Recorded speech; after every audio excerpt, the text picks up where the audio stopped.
Okay, hello everyone, and welcome. Hi. I know Hello. there's lots of us here, which is really amazing, and I'm so glad to see all of you. The Thank purpose you. of today's first webinar that we're doing is to really just introduce the program again a little bit. You have received emails from the team in Slovenia. You have checked in with your hub coordinators. Hopefully you've met some of your mentors and you've had a chance to meet each other. So we're really just getting underway with all our meeting and thinking about the projects that you'll be working on. And so Chrissy and I have partnered to talk about a few things with you, and hopefully they're helpful preliminary things, and we'll be able to answer some questions.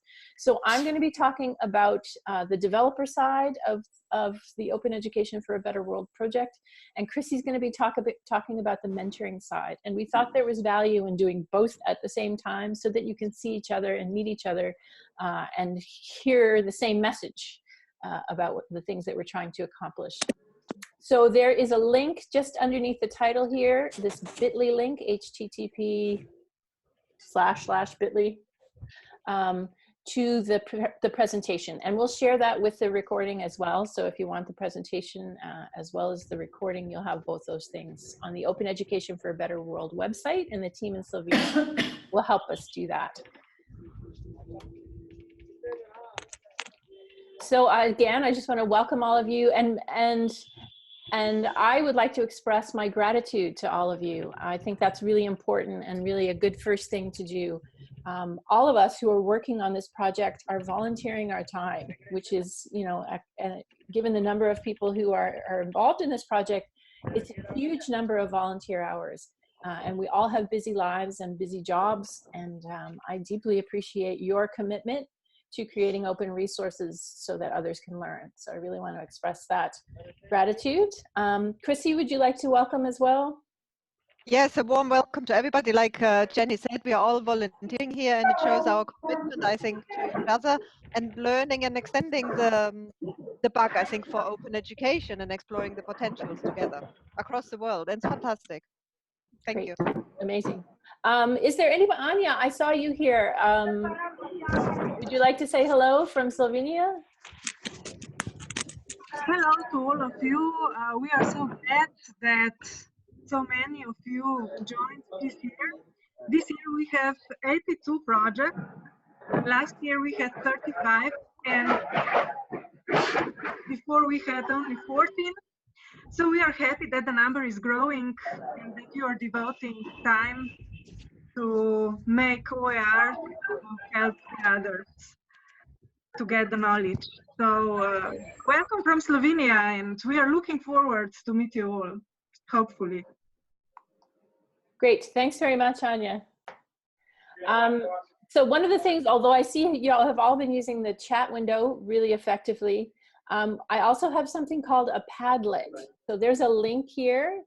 Again, I like bit.ly links because it takes a really ugly long link and makes it a little bit shorter. So I'm encouraging you. I have done it. Oh, good, very good. The chat. Yeah, hold on. I'm just gonna come out of my window here a little bit. And I think maybe I opened that one already. We'll open it again. So this is when I say a Padlet, this is what I want to say, see, already in there.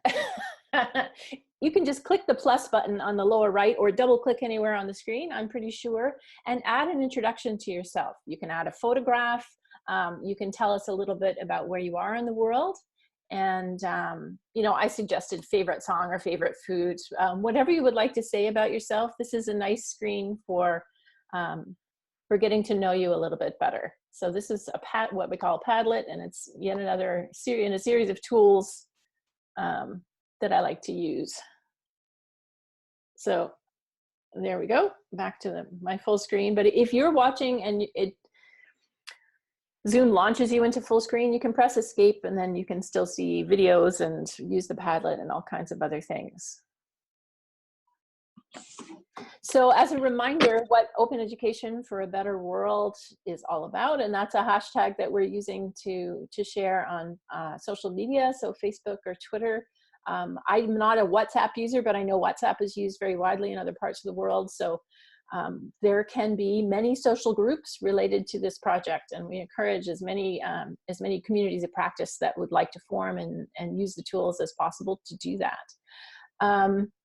So this is about the creation of open educational resources related to the Sustainable Development Goals. And for the developers who submitted projects and were accepted, were asked to identify one of the 17 Sustainable Development Goals is their focus. A lot of focus is on the goal number 4, which is quality education for all. So we see that one a lot, but there are also a sub-project this year on energy. So I'm very interested to see and hear what happens in the group that's focusing on energy. The leaders in Slovenia, Tanya, Mitya, and Anya, you would have seen messages from them by email. Hopefully Tanya and Mitya can join us in one of the next 2 webinars to introduce themselves and talk about the project a little bit. The team in Slovenia has done an incredible amount of work, tons and tons of work to get us all to this point. And again, we are very grateful for all the work that they do. I have been privileged to go to the conference for the past 2 years, the first 2 years of the program. And I can tell you it's a beautiful country with lovely people and a lovely team. There are hub coordinators, and hopefully they'll introduce themselves on the Padlet. If we were to do introductions with a group this size, I think it would take up the whole hour, so I apologize for not doing that. But we have other ways of getting to know each other. So there are hub coordinators. There are North America, Africa, East Asia, and South America, sorry, and Europe, I think, are the official hub groups, but we have people from all over the world in those groups. So it's really an amazing and diverse community. And mentors from all over the world as well. And so Chrissy's going to talk more about the mentors and mentorship generally. And this is a unique program and a unique mentoring relationship based on individual needs. So the developers are in the driver's seat on the projects. The mentees and the hub coordinators and the team in Slovenia are supporting all of the developers as they do their work. And has been a very great and highly collaborative community the past 2 years, and I anticipate it will be the same this time. So just a few things for developers. And so my spectrum of conversation is toward developers, and Chrissy is going to talk more with mentors. So I'll just give you a couple of ideas for developers. And these are very preliminary. A 1-hour webinar is not enough to cover all the things. So we're going to do 3 additional webinars. This is the first in a series. We'll do one in February, March, and April as well. And hopefully those webinars are an opportunity for you to learn more as you need it. And to supplement the things that you are working on with your mentors, and just to establish community, to meet each other now and again. Some key reminders for you. The first and most important thing is that you are developing what you want and how you want to develop it. So these projects that you're working on will be useful to not only you and your local contextual learners, but may have use far and wide in the globe. But your focus should really be on what interests you, what your areas of expertise are, and the way that your learners that you have in mind need to use it. I'm encouraging everyone to ensure that the scope of your project is manageable for you in a 4 or 5 month period. So I've had some great conversations with the North American developers about their projects, and just really want to make sure that you know, a 15-week course is maybe too much. It depends on how much time you have. And your need that you have for the project. There's all kinds of a spectrum of projects you could work on. Meet regularly with your mentors and ask for support and guidance. So don't be afraid to ask questions, and please don't be afraid to ask questions that you think might not be very smart questions. All questions are important. And your mentors that's why they have volunteered to do this work, and they're so excited to help you. So please meet regularly with them and ask lots of questions. Research and find existing open educational resources that you can adapt for your work. That is the easiest path. So if you're not sure if there are resources available, that's where your mentor can come in. And in future webinars, we'll talk about repositories for open educational resources. You can always ask your hub coordinators for their guidance as well. The more you can find resources that others have already created and adapt them to your local context, the faster and easier your work will be. So I really encourage you to do that. Again, designing for learners in your context. host your projects in an open way. So there's a variety of platforms, and we'll talk about tools for hosting learning. And often, in many cases in the past couple of years, we've had materials end up in MOOCs, and particularly in the MOOCit platform, but other platforms as well. And that is, that's super great for your learners and for you to get feedback and to conduct some research. But we also encourage you, as you're creating your projects, to create documents so that you can share them in addition to your MOOC. And we'll talk more about that in the future, as I say. And then seek feedback from your learners prior to the conference in Slovenia. Even if you don't have a lot of time once you've created to launch a full course, if you can have a focus group or you can have colleagues review your materials, the more feedback that you can get and the more ideas you have for revision and improvement coming to the conference in Slovenia, the more we'll be able to work together on those things in Slovenia. So those are a few reminders. I thought about project management tools and realized that the tools that I use most often are the basic tools. I print out a calendar and I write things on a calendar, which is not the most, educational technology savvy thing to do, but it's really helpful for me. I often use Excel or another spreadsheet to timeline and put my months in and figure out where I'm, for personal accountability, figure out where I'm going with my projects. I encourage you to journal or blog as you go along and write about your experiences as you're doing it. This will really help you to tell your story about your work. And I think research about projects and sharing stories is one of the greatest ways that we can share our process with others. So it's nice to have a finished product, but it doesn't usually happen by magic. And so if you're keeping track of the challenges and the successes as you go along, that will help you with your storytelling about your project. And I really encourage you to do that. Accountability friends. So mentors and colleagues are your friends in terms of helping to keep you on track. I know if I have a meeting with my mentor that I'm feeling the pressure to make sure that I have something to show them the next time. So that can be really helpful. And then helping friends, including students. So if you're working in a post-secondary institution or other institution where you have learners, access to learners, they can be very helpful and they can give you that perspective that you really need of the end user of your open products. So they can tell you, yes, that works for me, or that's too high level. So include helping friends and students as you go along. I'm sharing a couple of resources about open educational resources.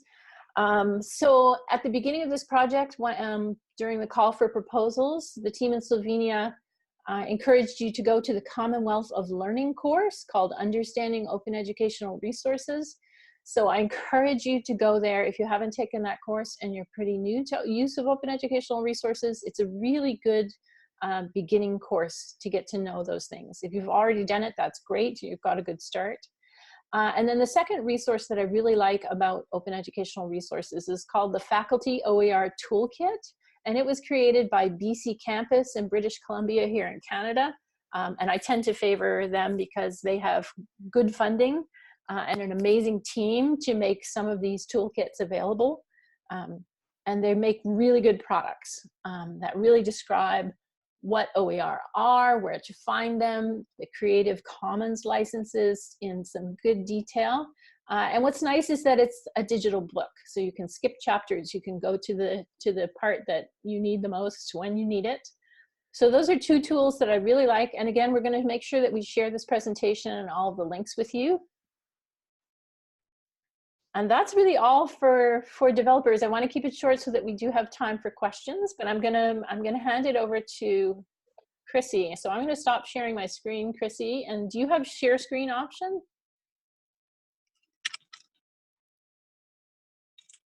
If not, I can move slides. Hi, Chrissy, you're muted. There we go. Okay. Right. If you can help me, because there is no functionality from my end here to share screen or upload or do anything. All right, I'll go back to it, no problem. Thank you. You talk, I will move. I'll talk, you move. Okay. Okay, hello everybody again. So Jenny already started talking a little bit about mentoring and how you can use your mentors in a supportive way, how they are there. I'm very excited to help you. I'm also one of the mentors supporting one of the project here. And I know that we have some of you are very experienced mentors. So we will be reaching out for your wisdom as well and ideas how we can support and help mentors who are perhaps here for the very first time. Can we go to the next one, please? Okay, so because your views matter and what you do here and what we are achieving together, how you support each other, we will be sharing a survey very, very soon. That will help us to get a flavor of your experience, where you are now, but also where we are going. And Jenny talked about the opportunity here to reflect on the process and share your story. So this will be an opportunity for you to do that as well, but also let the team behind the scenes know how it is going and how perhaps we can make changes for the future. We hope that is okay with everybody. Thank you. So linked to reflection, I know that in some discipline, I mean, my job, my day job is academic development. So we reflection we teach all the time. Yesterday I was in a class and I was talking about it. Some of you though might be new to it. So what is reflection? Reflection is a vehicle for your own professional development. It is practice based, and you can use a specific model if that helps you. The one I'm suggesting here, and you're very welcome to use this one or anything else that could work for you or you are familiar with, is Rolf's model, which is used extensively in the UK in nursing, for example. And that addresses three main questions. It is, what is actually happening? So what? This is your analysis, your criticality, and now what? Because the purpose of reflection is to make changes happen on an informed rationale or argument.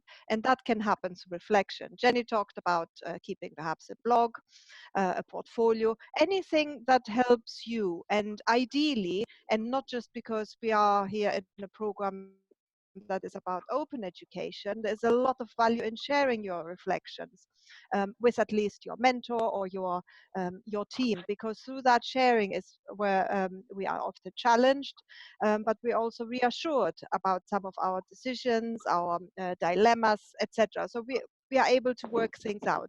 So we hope you see value in keeping a record of the process as well, and not just to showcase the end product, as Jenny already mentioned. Thank you. So the mentee-mentor relationship is interesting that, and I was new to this when I first saw Jenny writing developer. What developers are we talking about? But it is about all you who are developing a new open education resources or open education practices. The project, I suspect, is that right, Jenny? Yes, yeah, that's exactly right. Yeah. Yes, okay, who are mentored. So sometimes we bombard people with too many different terminology. We don't want to confuse anybody. So mentor is the person who supports a developer, if that's the term you are more familiar with. And as we know, it is a relationship. It has to be a relationship. It can't work any other way. But give yourself some time to get to know each other. If you are new to all this, you know, seeing a picture, finding out about their hobbies, what they're doing in their spare time, what they like to eat. Like Jenny said, I mean, the Padlet is a lovely way for all of us as a wider community to get to know, get a flavor of who we are. But with your mentor, I think it is important, or the mentor and the mentee, to get to know each other and allow that time and space to make that work. But also finding out what works for your mentee, what works for your mentor, and come to an agreement, put a plan together so you get both sides get the maximum out of it. Because the mentor also, as we know, also learns a lot through that process. This is not about the expert sharing and just being there supporting, but also we learn as mentors a lot through that process of mentoring somebody else. Nobody knows everything. So Jenny also talked about evaluation before you go to Slovenia or anywhere else where you want to share your work. In round one, I worked closely with Naomi. Naomi was the lead mentor on one of the projects we collaborated. I think she's still here. I don't know. She wants to add to the chat. But what we did is we were quite organized, thanks to Naomi. She is very, very organized. And we actually got quite a lot of conference contributions through that project. And that helped us not just refine the project, but also learn through that, get exposure nationally and internationally in different continents even. So think about that with your mentor, with your mentee, how you can disseminate that work, perhaps initially through a conference or event, maybe locally even, or then even a publication in the future. And I don't know if the team plans to put some stories together or reports or case studies. Maybe that's something we can discuss and the team can let us know. Thank you. If you have any questions, there's Naomi. Hello, she says. Okay. If you want to share about that experience, about how we work together, Naomi, and what we actually achieved, feel free to do that in the chat and we can give you the microphone as well. Okay, we are done. Right, here, yes. Like we said, we will have some experienced mentors here, but also colleagues who are new. So this is sort of a continuum that's very well known, the push and pull coaching spectrum. We talk about coaching here, but coaching is at the non-directive, if you like, end at the top, and the mentoring side is sort of moving towards the bottom, where we talk about being more directive. And usually a mentor is a subject expert. Now, this might not be the case. I know that the team tried to match expertise.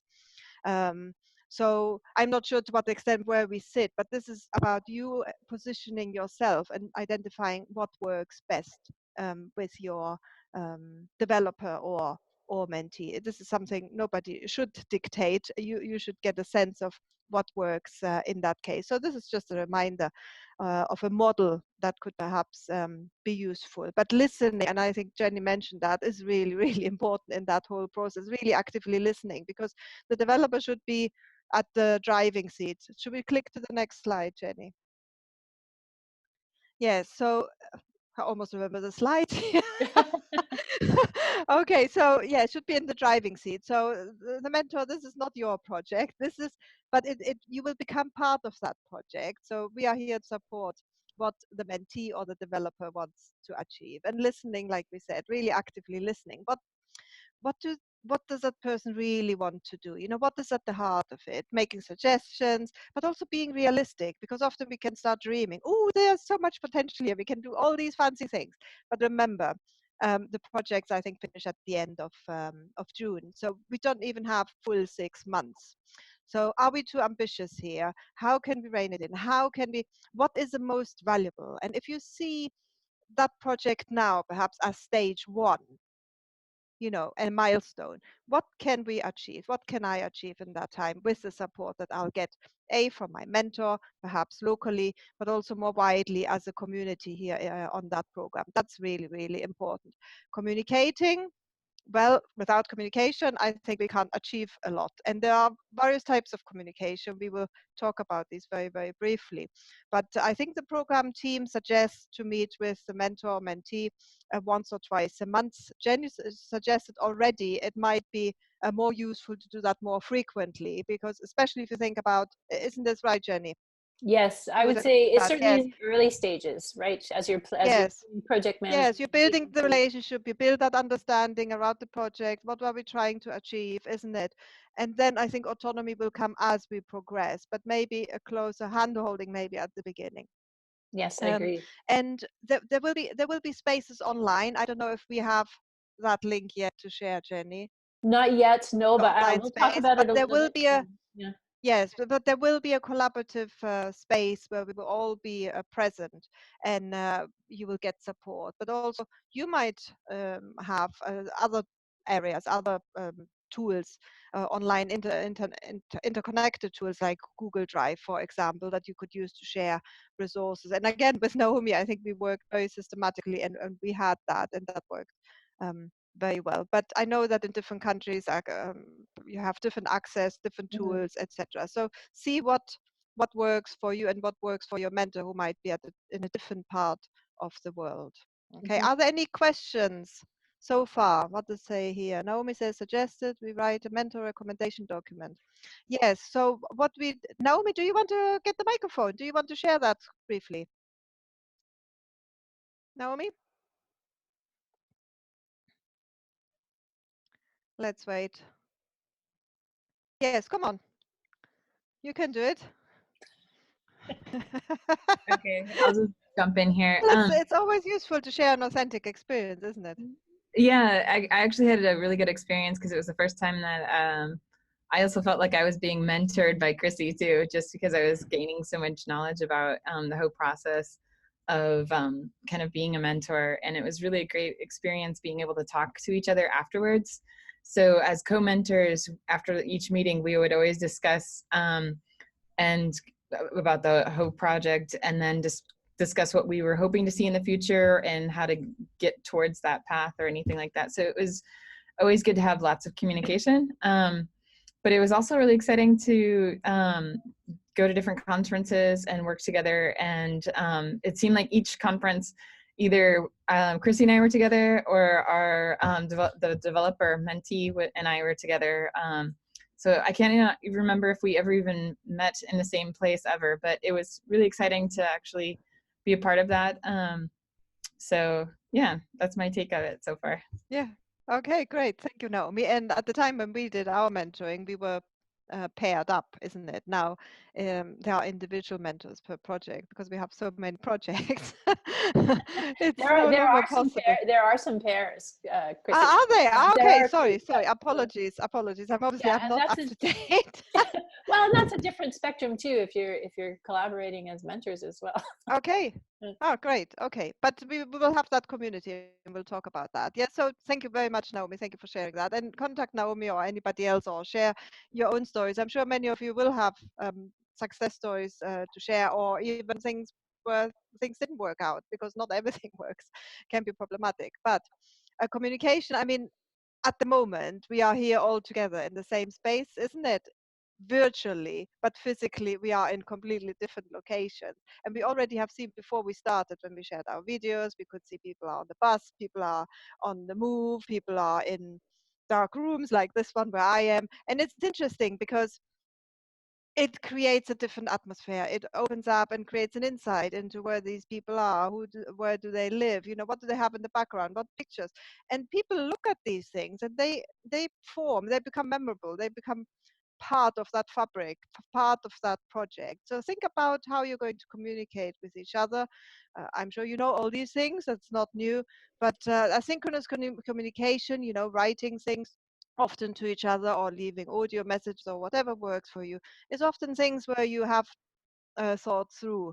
You can do that in your own time, but when you come together synchronously, really maximize on what can we really achieve while we are here together now. That's why I'm suggesting, decision making works best when you are, together in the same space and you talk to each other, you see each other. And it is actually the closest we can get to face-to-face communication. Obviously, we might not always have the time to get together, but make that time, I would suggest, at least early on in the process, so you can avoid any misunderstandings. Because as we know, written communication is just written communication, and there are loads of bits missing, and often you assume, and sometimes you assume the worst, and you don't want this to happen. So try and solve problems quickly through having a quick chat. And we did that with Naomi as well, to avoid misunderstanding. I'm sure you have done that and do that regularly in your own practice. Thank you. Hi, Fabio. Fabio just joined us. Yes, and here's just an example. I mean, that was in 2013. This is from a problem-based learning group, an open course that I'd created with colleagues in Sweden, and it's still running under Open Network Learning these days. But we had small groups, and people got together, saw where they live, where they work, where they study. And it was fascinating, the relationships that were developed through that synchronous communication, through that video link, the same that we are doing here. But I can't see everybody, and I know that not everybody is actually on video at the moment, connected. Jenny, can we continue? Better late than never, Fabio. Okay, and this is a quote that I got because I did my my doctoral studies one of my case studies was based on that course in 2013, and this is one of the quotes, one of the data sets I got here. I'll let you read that a minute or two. Can you all see it? I don't know how visible that is on a small screen on a phone. Yeah, it might be. Looks okay on a laptop, but I do understand. Yeah. Okay. Yeah, I'll just let people read it.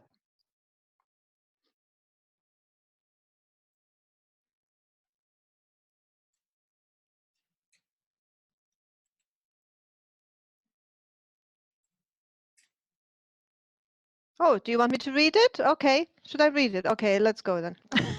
The web tools that we used, Webinar, using Google Drive, you know, collaborative authoring, all those kind of things are so powerful.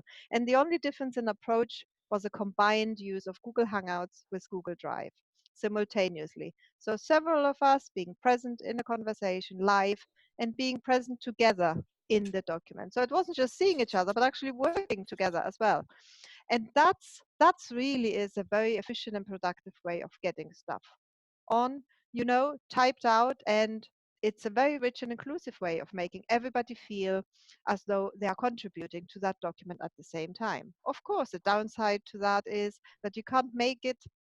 If you can't make it, then it's problematic. And obviously the time difference for Sweden, not significant enough for it to be a huge difference with the UK is meant here. But potentially, you know, you were working with a more distributed set of locations, that would be more challenging to get those value experiences out of the conversations. You can have a very powerful and rich conversation that benefits from all the natural cues of body language and intonation. So in that respect, the collaboration can be far richer and far more valuable. I mean, it is a very powerful example of being able to talk together and work together simultaneously on a document. And I'm sure we all have experienced that. That was in 2013 as an experience captured. So I'm sure we do all that stuff in our everyday practice. But what I would like to do is consider perhaps something similar in mentoring, if that works for you on your project. Okay.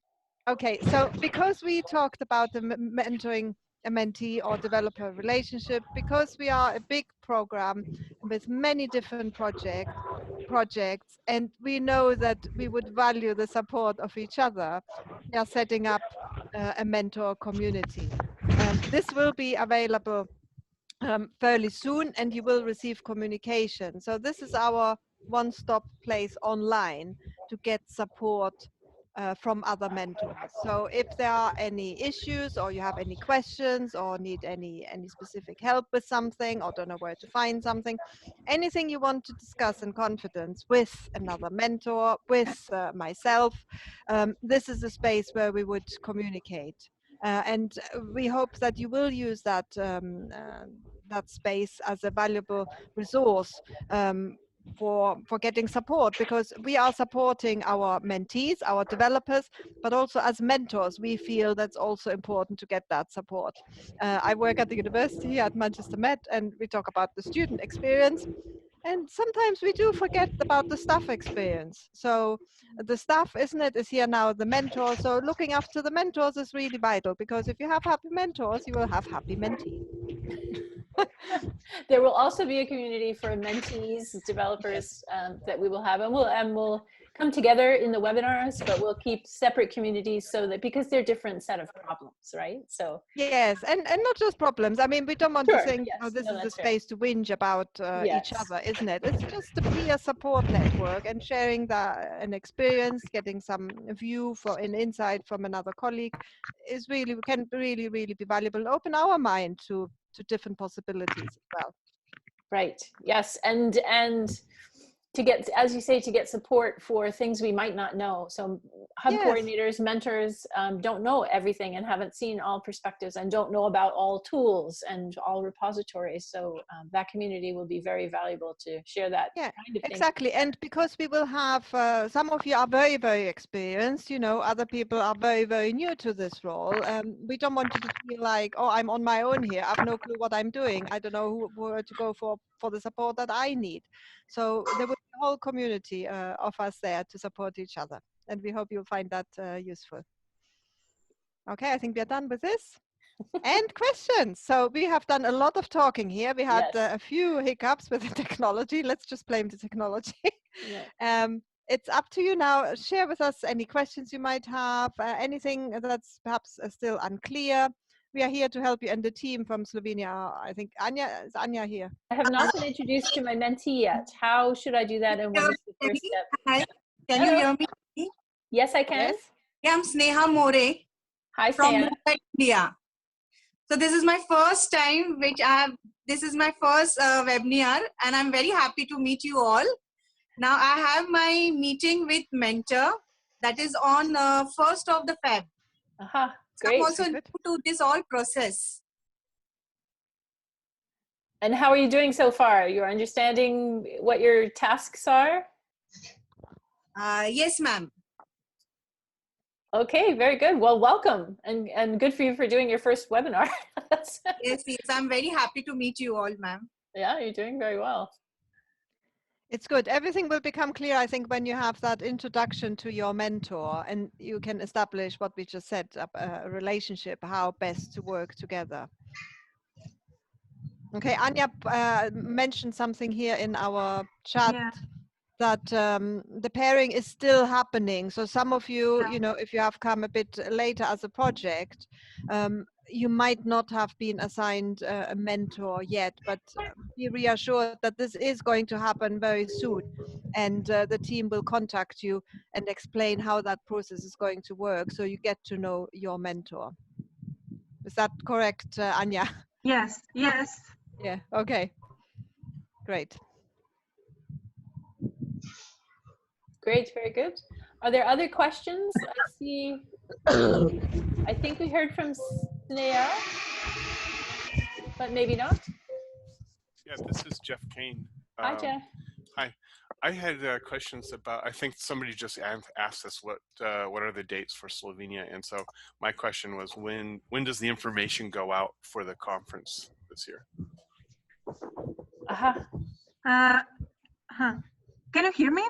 So it's from 28th of June till 2nd July. So 4 days, Monday, Tuesday, Wednesday, Thursday. The information will go out probably next week. All right, thank you. Hi, Anya. Can you repeat the dates, please? Jenny just posted them. If you have a look in the chat, end of July, beginning of July, June, July. June 28th Yes, that's correct. Yes. to July 2nd.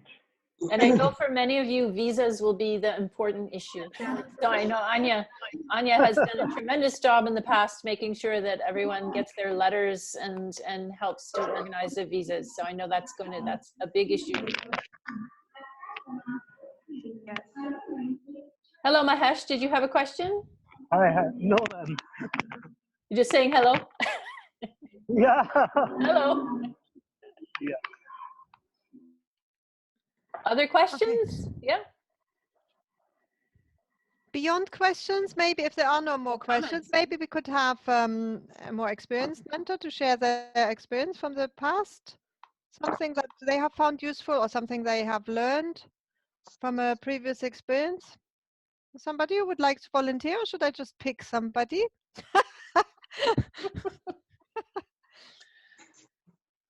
Fabio might be able to. Fabio? Well, I'd love to, but this is my first time as a mentor, so actually I was Okay, I picked the wrong person. But you have been a mentor for so many in other situations. Thank you very much. That's flattering, but actually I had the question myself as a mentor, as a first-time mentor, in fact.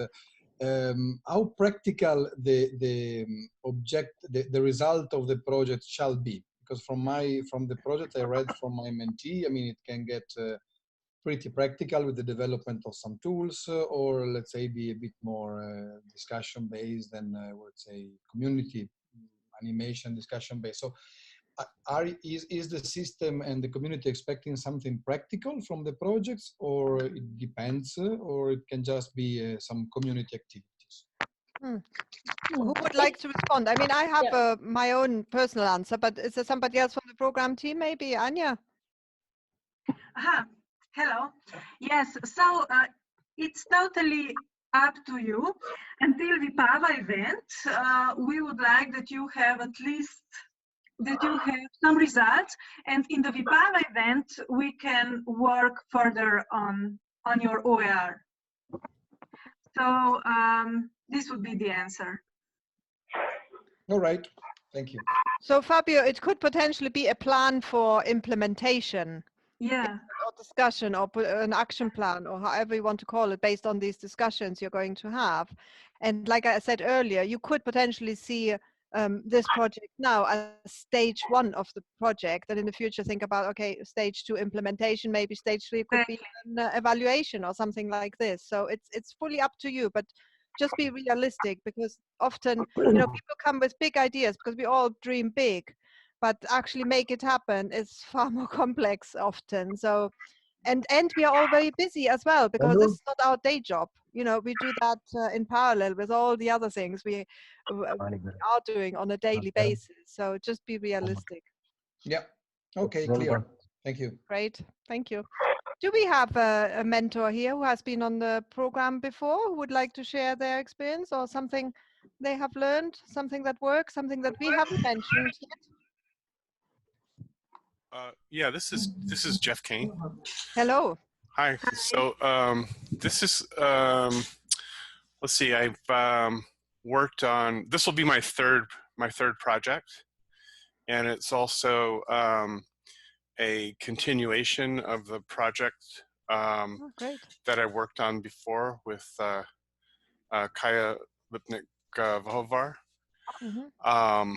And one of the things, let's see, some of the things that I've been learning about is, you know, how important the communication is. And also, I think one of the things that was really helpful to us last year to keep things moving is to, we had a document where we were sharing our meeting notes. And it was really useful to kind of keep in track of what we had done, what we wanted to accomplish between meetings, and then recording the dates and times we were going to meet. So it was that note-keeping piece was really helpful. And it doesn't sound like you know, like, you know, that's not a huge technological solution. That just seems kind of like common sense. But often when you go into something like a mentor-mentee relationship, you're not sure how formal or informal it should be, and sometimes note-keeping seems kind of formal. But being as that we're on you know, different sides of the world, those things like notes and calendars are really important. Let's see, another thing I think is kind of surprising is how a project can change as you go through the process of development, and not being afraid of those changes, you know, and being willing to not just follow the plan for your project, but also to kind of listen to, you know, what are the strengths of the project, what's working in the project, and what you find is that that's ultimately the thing that's going to direct you to what's a reasonably what's a reasonable expectation of how the project should end. So what that outcome might be. And then last time I felt we were very ambitious. We have a big vision about what we wanted to do. And I think that what we did was we spent the last term kind of narrowing down and kind of peeling things back and figuring out what's essential. And so I'm hoping that we can capture some more of that in this coming project. So other than that, it's been a real, it's been a really good experience for me. I've been learning a lot as I've been working with Kaya. Thank you so much for sharing that these insights from your past 2 experiences here on the same program. And it's interesting to hear that continuation, isn't it, of the project, and actually it confirms what I was saying earlier about stage 1, stage 2, stage 3 perhaps. But also what you said there about note keeping. Yeah, I think often we get lost in the complex technologies, etc. But we do need to remember that the simple things work best. And I think note taking is important, and especially different time zones, as you say, but also the fact that we do need to be flexible. you know, or maybe even elastic, and that the project might evolve through the conversations you're going to have, through priorities that might be shifting, all kinds of factors within the team, or also more widely within the institution, perhaps where the project sits. But finding that specific focus, isn't it? And ideally early on will help you develop that and grow. So thank you very much for highlighting these things, which will be valuable for all of us within the projects we are going to work, either as a developer or mentee or mentor. Thank you very much. Great. I'm seeing a comment from Sumit Nair, and he's talking about the SDG 7, the energy project. And I think that they are doing something very ambitious, or doing things that are very ambitious, because it's such a huge problem. And there are actually very few open educational resources available on that particular topic. So I think ambition is also great. You may see things as they evolve and see how things go. I just wanted to add one word as well, as we get toward the end here, about the cultural differences that we all have. So there are so many diverse developers and so many diverse mentors. I think it's important, as part of our listening and our conversations, to think about and ask about the differences in how we design education. There's lots of differences, and to respect those differences and keep very open minds. It's something that I'm talking about a lot in my current role at my college and my post-secondary experience. So I think it's important in this project as well. There's so much that we have to gain by our multiple perspectives. I'm so excited about all the projects that are going to happen toward the end. Is there anything that you would like to say to wrap up? We're about 2 minutes from end, and I want to make sure to respect everyone's time. Again, we recorded this session, so if you want to look back and see anything. Before we go, again, in the chat, if you open up your chat at the bottom, there's a little button called More, M-O-R-E, More, and you can save the chat. You can save all the links and save the introductions if that's useful or valuable to you. And we will share the presentation that we had with us today. Let us know if there are any final thoughts, if you need anything else. Like we said, the community will be live very soon, so it's not just today and we are going to disappear. We are going to actively communicate with each other over the coming months. Right, and next presentation, so I should introduce that, on February 19th, which is a Wednesday, at 1:30 GMT, will be Susanna, and I want to say her last name correctly, from Macedonia. She's going to be talking with us about tools. Laskovska, from Susanna Laskovska, and she was with us last year and I think the year before in Slovenia, talking about educational technology, the tools of open education, and she will have a partner for her webinars. So that is going to be February 19th. I believe that's a Wednesday. And then again, we'll have one more in March and during Open Education Week. So we will invite the rest of the world to join us during Open Education Week and see how amazing that becomes.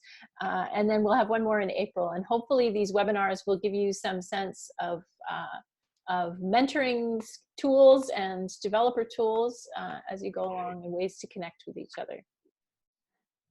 So you save the chat by rolling down to the bottom right of your screen in the chat, and there's a little button that says More, and it says Save Chat. And it will save it as a text file to your computer screen or to your phone. So thank you very much, everyone. Thank you for your time and attention and for your hard work on this amazing project. Chrissy, would you like to say goodbye? Yes, I say goodbye, but it's not a goodbye because we will see each other again. Yes, see you soon. See you soon, yes. Goodbye sounds like bye-bye. I'm not seeing you again. Amen.